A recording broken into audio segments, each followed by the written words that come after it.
Fame-hungry, the extreme lengths Prince William and Harry go to for publicity revealed, including competing with their father Prince Charles. Veteran reporter Robert Jobson exposes the royals for their complicated and confusing family dynamic and being in constant battle for headlines.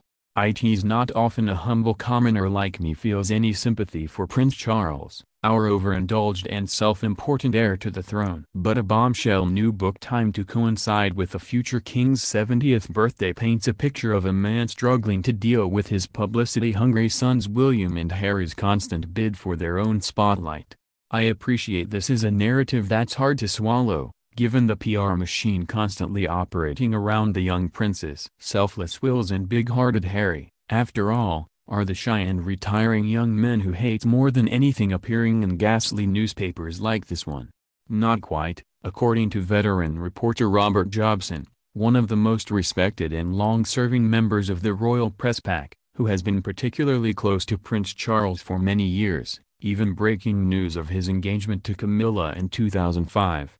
With the help of Charles himself and many of his nearest and dearest, for the first time the complicated and confusing family dynamics are laid bare, including their battle for headlines.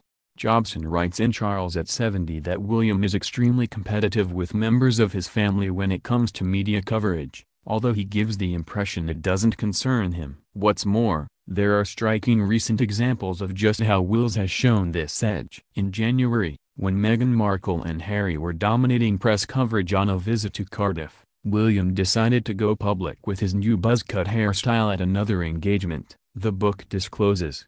Now I know about that situation a little bit. I'd had the story about William planning to shave off all his hair the day before and we'd alerted his aides at Kensington Palace to the story. So when he stepped out to show off the new bald look, it did immediately knock Harry and Meg's trip off the front page with the headline, "One's no one cost £180. Harry can play that game too," only agreeing to become guest editor of BBC Radio 4's Today programme after learning his dad was up for the job too.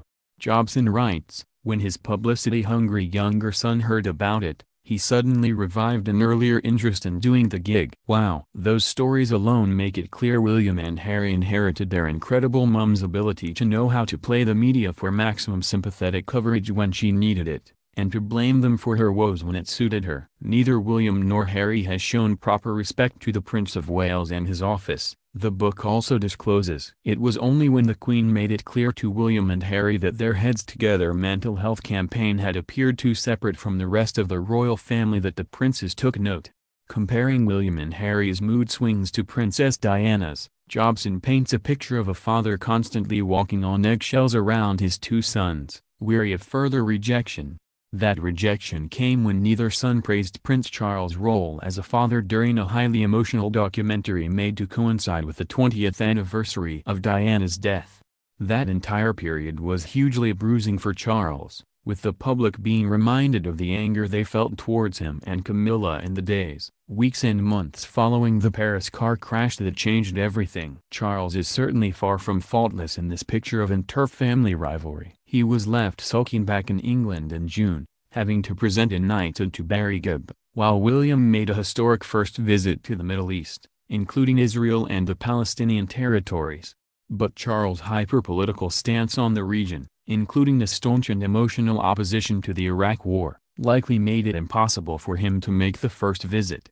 While this book has certainly balanced up the overall picture a little bit, I still have a feeling the intense PR campaign on behalf of Charles right now could backfire.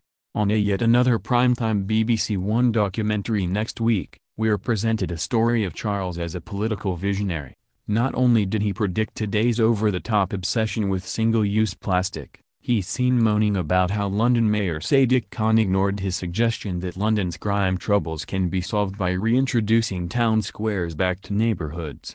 Charles tells the documentary, "If that's meddling, I'm very proud of it." And Camilla later chimes in, he really wants to save the world. The entire prospect, including the unseemly PR battle with his two sons, fills me with dread about what's to come.